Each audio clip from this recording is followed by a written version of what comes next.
बताओ, मिलने से प्रेम बढ़ता है कि घटता है? जोर से हैं? मिलने से प्रेम घटता है कि बढ़ता है? जोर से, जोर से, जोर से। बढ़ता है। जब आपकी शादी हुई, पहली पहली बार पत्नी मिली, तो प्रेम की मात्रा अधिक है। शादी के बाद देखा नहीं, लड़का लड़की एक दूसरे का हाथ पकड़ के चलते हैं, छोड़ते नहीं तनिक सी देर के लिए। हाँ, ये पहला पहला प्रेम है।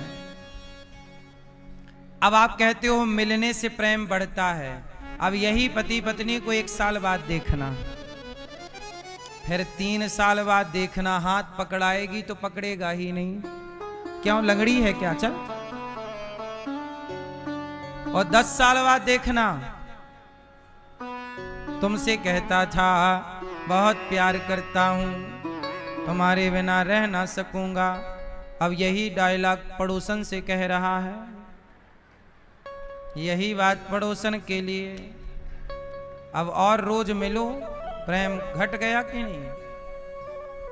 हाँ, प्रेम कहते हैं ना मेरी मां, दूर के ढोल, दूर के ढोल, दूर के ढोल सुहावने लगते हैं, पास के ढोल तो कान फाड़ देते हैं। ए बंद कर। दूर के ही ढोल सुहावने लगते हैं। भगवान से जब तक नहीं मिले तो ना मिलने के बीच में जो तड़प है, गोपियां कहती हैं हम नहीं मिलेंगे कृष्ण से। क्यों? मिल लेंगे तो वो तड़प समाप्त हो जाएगी, और भगवान के प्रेम में तड़पने का जो मजा है ना, वो मजा अलग है, वो सुख अलग है। अच्छा एक बात बताओ, आप लोग जब वृंदावन नहीं आए, अपने घर पर थे, तब वृंदावन की याद आती ना? अब कल जाएंगे वृंदावन। अब देखो महीने भर पे हमें वृंदावन जाना है, कथा में जाना है, सत्संग में बिहारी जी से मिलने, गौरी गोपाल भगवान से मिलने जाना। एक में अब फलानी तारीख को जाना है, 1 महीने बाद हमें वृंदावन जाना। हाँ तैयारी कर लो, बैग सजाओ, सुनो कपड़ा रख लेना, पूरे लड्डू भी बना लेना, वृंदावन जाना है। अब आपको सपने में भी वृंदावन आ रहा है। नहीं आए थे तब वृंदावन का चिंतन ज्यादा था। बोलो हाँ। अब 1 हफ्ते बचे, अब 1 हफ्ते बाद जाएंगे, फिर 5 दिन बचे, 5 दिन बाद वृंदावन, फिर 2 दिन बचे, अरे 2 दिन बाद वृंदावन जाना। अच्छा आज शाम की ट्रेन है वृंदावन जाने की। अब तो बड़े खुशी से वृंदावन। जब नहीं आए तब वृंदावन का चिंतन ज्यादा था, तब बिहारी जी का चिंतन ज्यादा था, और आ गए तो यहां आते ही घर का चिंतन स्टार्ट हो गया। ताला लगा के आई हूं कि नहीं? क्यों बेटा तुमने खा लिया? यहां रह के फोन लगा, हाँ हाँ खा लिया, हाँ हाँ हाँ हाँ हम आ जाएंगे, हाँ 2 दिन बाद आ जाएंगे हम, हाँ चिंता ना करो। हाँ अच्छा पोता नहीं सो रहा हमारे में ना? अच्छा हम आएंगे सुलाएंगे। जब घर पे थे तब चिंतन किसका था? भगवान का। और भगवान के पास आए तो चिंतन किसका हुआ? भगवान से दूर रहने में भगवान का चिंतन ज्यादा है, पास आने के बाद जगत का चिंतन स्टार्ट। इसलिए गोपियां कहती हैं हम दूर रहेंगे, इसलिए हम नहीं जाएंगी मिलने। भगवान का चिंतन अधिक कब होता है? ये बात जो हम बोल रहे हैं सही है कि गलत है? आप गलत भी कह सकते हैं इसे, क्योंकि ये तो मैं अपना अनुभव आपको बता रहा हूं जीवन का, कि अनुभव ऐसा है, लोगों को देखकर ऐसा लगता है कि दूर से ज्यादा स्मरण होता है। सही है? पास आ जाने के बाद प्रेम कम होता है। वो कहते हैं ना ज्यादा मिठास में क्या पड़ जाते हैं? ज्यादा मिठास में कीड़े पड़ जाते हैं। अब देख लो ना, उदाहरण से देखो, लक्ष्मण जी राम के पास हैं और भरत जी राम से जोर से दूर हैं। अब जब प्रेम की बात आएगी तो लक्ष्मण जी को याद किया जाएगा कि भरत जी को? जोर से भरत जी को। क्यों? जबकि पास तो लक्ष्मण जी हैं, जबकि पास तो लक्ष्मण जी हैं। एक पास है और एक दूर है। दूर वाला पास वाले को तो आंसू, लक्ष्मण जी थोड़ी रोएंगे राम के लिए। राम के लिए 14 साल कौन रोया? लक्ष्मण जी के भरत जी। क्यों रोए? क्यों रोए? क्योंकि दूर थे तो चिंतन ज्यादा था। लक्ष्मण जी भी 14 साल सोए नहीं। ये नहीं कि लक्ष्मण जी भी सो गए, राम को भुला गए ना, राम के लिए जागते रहे, राम को देखते रहे। लेकिन जब देख ही रहे हैं तो रोएंगे क्यों? जो चीज पास में है उसके लिए थोड़ी रोया जाता है। जो चीज दूर है और पास की चीज का चिंतन तो है, पर तराजू में रख के जब तौला जाएगा तो दूर वाले का चिंतन ज्यादा मजबूत दिखेगा। पास वाले का चिंतन मजबूत है पर उतना नहीं। इसलिए प्रेम के अवतार भरत जी हैं और सेवा की प्रतिमूर्ति लक्ष्मण जी हैं। लक्ष्मण जी सेवक हैं और भरत जी प्रेमी। समझ में आई? इसलिए आपको क्या बनना है? लक्ष्मण जी के भरत जी। क्या? अच्छा, क्या बनने में ज्यादा फायदा है? जोर से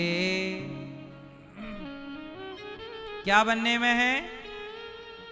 हाँ, प्रेम कैसा हो?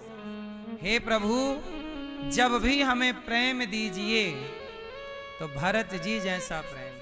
अच्छा बताओ, भरत जी से भी अधिक श्रेष्ठ प्रेम किसका है? किसका है? अच्छा, एक तराजू में भरत जी को और एक तराजू में लक्ष्मण जी को रखा जाए तो बताओ किसका पलड़ा भारी होगा? जोर से। भरत जी का। बिल्कुल सही कहा। लक्ष्मण जी भी श्रेष्ठ हैं और भरत जी का प्रेम अधिक है। ठीक है, अब एक तराजू में भरत जी को और दूसरी तराजू में हनुमान जी को रखा जाए तो बताओ किसका पलड़ा भारी होगा? किसका है? हाँ, हनुमान सम नहीं बड़ भागी, नहीं को राम चरण अनुरागी। ये तुलसीदास जी कह रहे हैं। हनुमान सम नहीं बड़, हनुमान जी जैसा बड़भागी कोई नहीं। क्यों? अच्छा, आपने कह तो दिया कि भरत जी का पलड़ा कमजोर है और हनुमान जी का पलड़ा भाई, कह तो दिया। अब सिद्ध करो कैसे? कैसे सिद्ध करोगे? भरत जी का प्रेम हनुमान जी से कम कैसे है? सिद्ध करो। चलो करो सिद्ध, कह दिया है आपने, सिद्ध करके बताओ। हाँ हाँ मैया बोलो, कैसे करोगी सिद्ध? लिखवाओ। हाँ हाँ बोलो मैया, क्या लिखूं?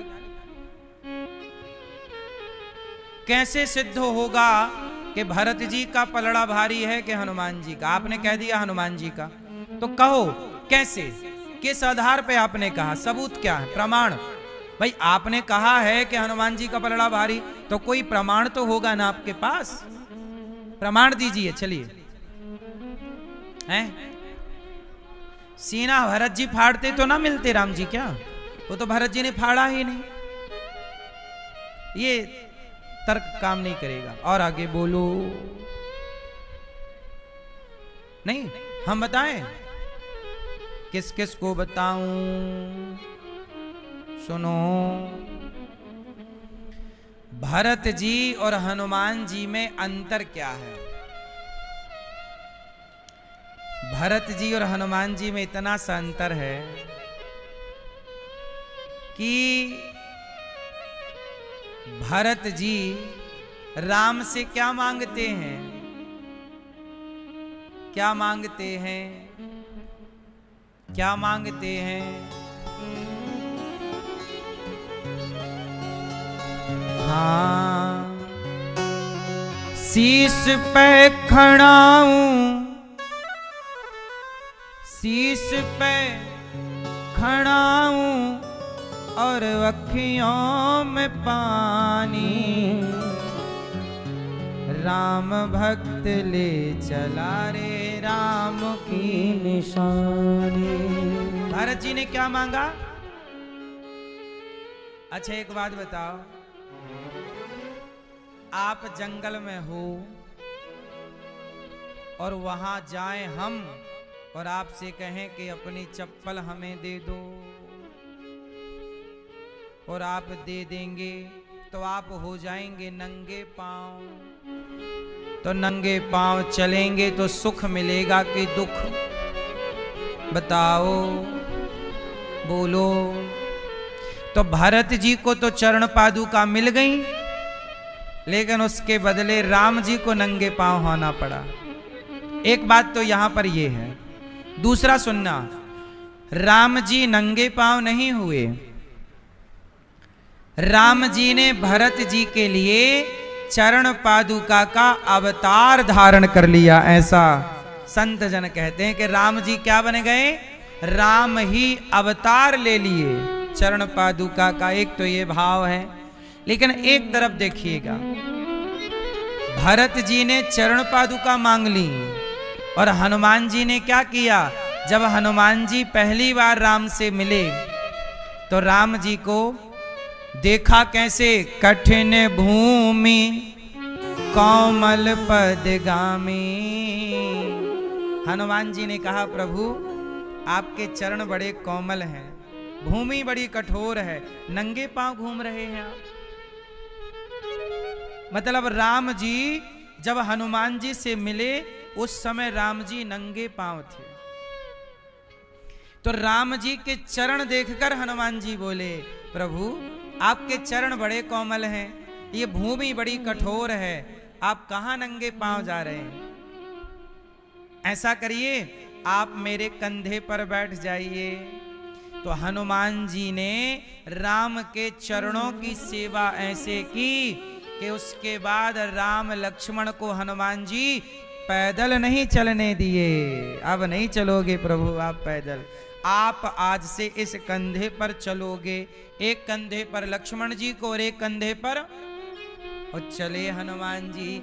इसी बात को तुलसीदास जी लिख रहे हैं, हनुमान सम नहीं बड़ भागी, नहीं को राम चरण अनुरागी। हनुमान जी ने राम के चरणों की चिंता की, राम के चरणों में बैठे हैं और राम के चरणों से प्रेम है। इसलिए भरत जी सबसे श्रेष्ठ हैं, लेकिन भरत जी और हनुमान जी को तौल कर देखोगे तो भरत जी से ज्यादा चिंता राम के चरणों की किसी को हुई तो श्री हनुमान जी को हुई। इसलिए हनुमान जी का पलड़ा भारी है। इसलिए कहता हूं, हनुमान जी सदा राम के चरणों में बैठते हैं। और आज के जमाने में लोग चरणों में नहीं रहना चाहते। दुर्योधन को देखो ना, भगवान कृष्ण लेटे थे तो दुर्योधन को मांगने जाना था कृष्ण से। एक तरफ कृष्ण और दूसरी तरफ कृष्ण की नारायणी सेना। तो दुर्योधन गया और भगवान सो रहे थे तो सिर के पास जाकर खड़ा हो गया, खोपड़ी के पास। फिर अर्जुन जी गए तो अर्जुन कहां खड़े हो गए? भगवान कृष्ण के। अच्छा ये बताओ, जो व्यक्ति आपके सिर के पास खड़ा हो और जो व्यक्ति आपके चरणों में हो, चरणों के पास खड़ा हो, तो पहले नजर किस पर पड़ेगी? आप लेटे हैं, मान लो आप लेटे हैं और कोई चरणों के पास खड़ा है और कोई सिर के पास खड़ा है, पहली नजर किस पर पड़ेगी? हाँ, भगवान की नजर सदा उस पर रहती है जो चरणों से जुड़ा रहता है। इसलिए आप लोगों ने कुछ भक्तों को देखा होगा, जैसे आप लोग भगवान के सिर पर पुष्प चढ़ाते हो। आप लोग भी तो भगवान के सिर पर ही खड़े हो, आपको भी भगवान के चरणों से थोड़ी मतलब है। आप बताओ, भगवान के पुष्प कहां चढ़ाते हो? आप फूल लेंगे और भगवान के मुंह पे मारेंगे। अरे पुष्प कभी मुख में नहीं चढ़ाए जाते, पुष्प कभी मुख में नहीं चढ़ते। मुख में पुष्प चढ़ता है? पुष्प हमेशा चरणों में चढ़ता है। भगवान के चरणों में पुष्प अर्पण किए जाते हैं, लेकिन आज के लोग चरणों में नहीं, सीधा भगवान के ऊपर मुंह पे फेंकेंगे पुष्प, और भगवान मिल जाएंगे तो ऊपर से चढ़ाएंगे, ऊपर से फूल, चरणों में नहीं, ऊपर। बोलो हाँ, आप भी दुर्योधन टाइप की बुद्धि रखते हैं कुछ लोग। दुर्योधन भी खोपड़ी पे चढ़ता है, सिर पे, इसलिए नजर नहीं हो उस पर। नजर भगवान की सदा उस पर होगी जो भगवान के।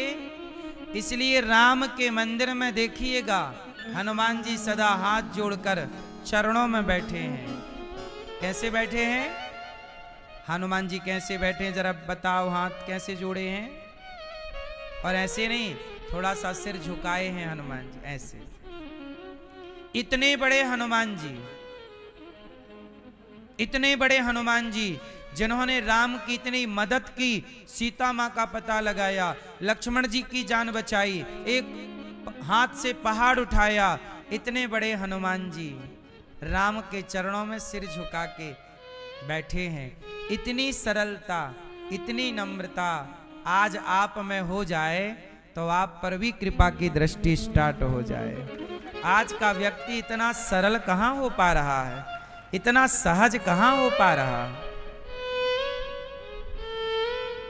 है ना मेरी मां? तो चरणों से जुड़िए। भगवान की पूजा पुष्प चरणों में चढ़ता है, फूल चढ़ाओ, चरणों में समर्पित करो। तो गोपियां, भरत जी, हनुमान जी, ये सब क्या करते हैं? प्रभु से क्या करते हैं? अच्छा, भरत जी प्रेम करते हैं, लेकिन प्रेम करते हैं, लेकिन भरत जी बाण भी चलाते हैं। बोलो हाँ, किस पर चलाए बाण? हनुमान जी पे चला दिए। भरत जी ने किस पे बाण चलाए? हनुमान जी पर। क्यों बाण चलाए? हनुमान जी जा रहे थे बूटी लेकर के पहाड़, भरत जी को लगा कि मेरे प्रभु पर कोई पत्थर फेंकने जा रहा। तो भरत जी को लगा कि कोई गड़बड़ है, तो भरत जी ने हनुमान जी को बाण मार दिया। भरत जी प्रेमी तो हैं, पर धनुष चलाना जानते हैं।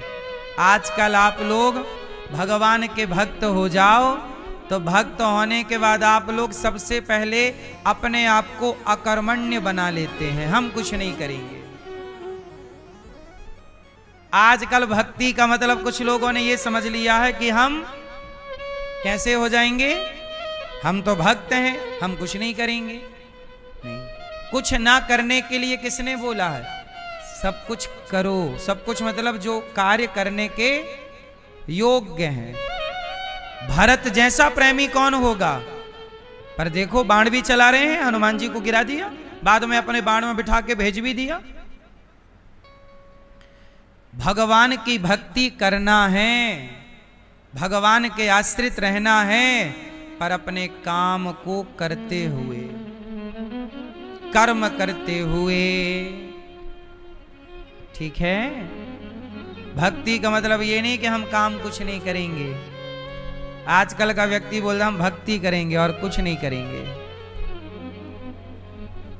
जब से भक्ति करना स्टार्ट किए हैं, सास बोलती है बहू ने पानी देना छोड़ दिया।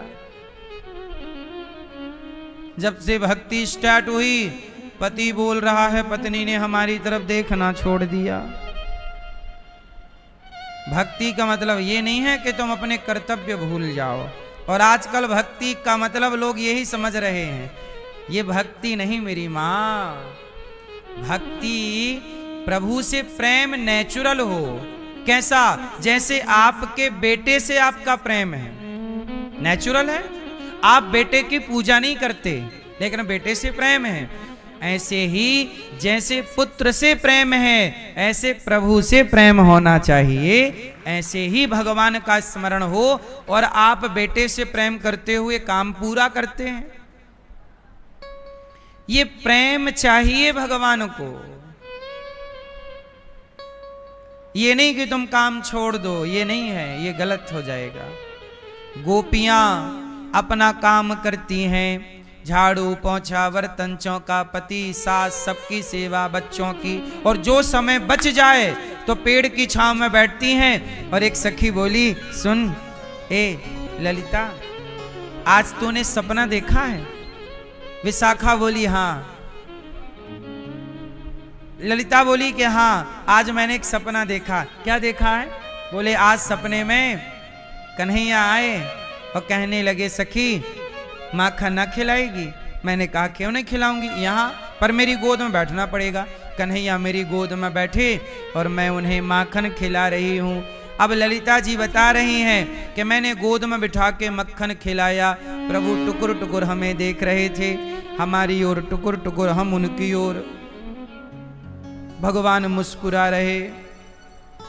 अब सारी एक सखी अपना सपना सुना रही है और बाकी सखियां उस सपने को सुनकर रो रही हैं, रो रही हैं। फिर दूसरी ने कहा आज मैंने भी सपने में कन्हैया को देखा है। क्या देखा? वो आज ना गैया लेके जा रहे थे जंगल, तो मैं वहां से पानी भर के आई यमुना जी से। तो जब यमुना जी से पानी भर के आई तो कन्हैया गैया लेके जा रहे थे। कन्हैया बोले कि सखी प्यास लगी है, पानी पिलाएगी? हाँ हाँ लाला, क्यों ना पिलाऊंगी। तो मैंने अपने मटके से ऐसे पानी किया, कन्हैया ने दोनों हाथ से पानी पिया और मैं उनका दर्शन करती रही। अब एक सखी अपने सपने में जो घटना देखी वो सुना रही कि आज सपने में हमने पानी पिलाया। अब एक सखी सपना सुना रही और बाकी सुन करके रो रही कि सखी तो कितनी भाग्यशाली है, आज प्रभु ने सपने में आकर तुझे दर्शन दिया। तो कितनी भाग्यशाली है, आज प्रभु को तूने पानी पिलाया, आज तूने मक्खन खिलाया। तीसरी ने कहा आज सपना तो मैंने भी देखा है। क्या देखा है तुमने? आज मैंने देखा कि कन्हैया गौशाला में गाय दोह रहे हैं, बछड़ा पी रहा है और कन्हैया भी गैया दोह रहे, दूध निकाल रहे। तो मैं गई सपने में और मैं बोली कन्हैया कन्हैया थोड़ा हमें भी दूध दोगे? कन्हैया बोले हाँ। तो जो बाल्टी में दूध था उन्होंने हमें दे दिया, लो तुम ले जाओ, हमारे घर में बहुत दूध है। अब हमें तो दूध चाहिए नहीं था, हम तो दूध के बहाने और करीब गए थे, मांगने के बहाने के पास से दर्शन करेंगे। मैं भी बैठ गई। तो कन्हैया ने क्या किया, दूध लगाते हुए बोले तुझे दूध पीना है? बोले हाँ। तो थन की पिचकारी, थन लगाओ तो गौ माता के थन से पिचकारी निकलती है दूध की, वो पिचकारी मेरे मुंह की तरफ किया उन्होंने थन, और मेरे मुंह पे वह गौ माता का दुग्ध कन्हैया ने मुझे पिलाया। मैं कन्हैया का उस प्रसाद को, दुग्ध के प्रसाद को पी रही और कन्हैया खिलखिला के हंस रहे। फिर उन्होंने पूरे मुंह पे मेरे गौ माता के दुग्ध से मुझे पूरा गीला कर दिया। मैंने ये सपना देखा। अब सारी सखियां रो पड़ी कि सखी कन्हैया ने तेरे संग इतना समय बिताया, इतना प्रेम किया। ये देखो सामान्य गोपियां हैं, जिनके बेटा है, बेटी है, पति है, पत्नी है, सारी जिम्मेदारियां हैं आपकी तरह सारी जिम्मेदारियां वो पूरी भी करती हैं, लेकिन बचे हुए समय को निंदा चुगली में खर्च नहीं करती, भगवान के चिंतन में करती हैं। और रात को सोती हैं तो प्रभु का चिंतन करते करते भगवान की याद में कि प्रभु क्या बिना दर्शन के जीवन बीत जाएगा, याद में रोती रोती सोती हैं तो सपने में आते हैं। गोपियां कहती हैं आज सपने में आने का वादा करो, आज मिलने मिलाने का वादा करो। गोपियां कहती हैं तेरा मेरा सांवरे ऐसा नाता है, तेरा मेरा सांवरे ऐसा नाता है। दिन हो चाहे रात हो तेरा सपना आता है, तेरा मेरा सांवरे ऐसा नाता है, तेरा मेरा सांवरे ऐसा नाता है। तेरा मेरा सांवरे ऐसा नाता है, तेरा मेरा सांवरे ऐसा नाता है। दिन हो चाहे रात हो तेरा सपना आता है,